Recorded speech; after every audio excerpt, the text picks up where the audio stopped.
Needs to hear this, but this is your reminder that delayed does not mean denied. I remember when I first moved to New York, I was looking for a job, and I finally got an interview at a publication that I had grown up reading in my household. It felt like a big deal. I was like, I have arrived. This is my moment. I took a little picture outside of the office because I was so confident. I was like, man, sometimes God just moves and it's incredible and everything happens really fast.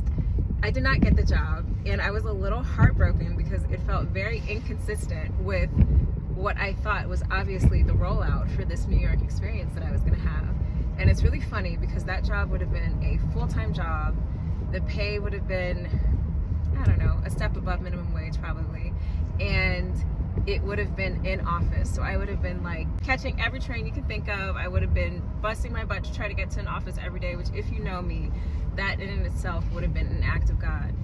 And I remember just trying to be positive and confident, but it felt like God had said no to not just that job, but there was a little part of me that was man, is he just saying no to New York? Or how am I supposed to read this? How am I supposed to see this? So fast forward, ironically, probably no more than a month, I get a call from my recruiter. Had been placing me in these little little pickup jobs where it's I would go fill in for a secretary here, a secretary there. He reaches out to me and he's this major company has an open position for an e-commerce manager. Do you want me to submit you?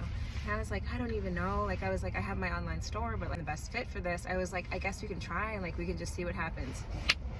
When I tell you, you're welcome.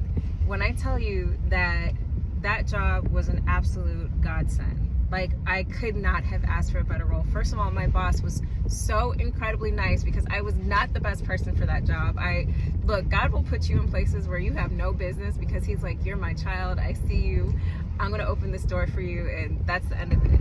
I was able to work remotely. I started my Airbnb business. So I was able to bounce around and do my job, go from Philly to New York. It was just it was perfect. I couldn't have asked for a better case scenario.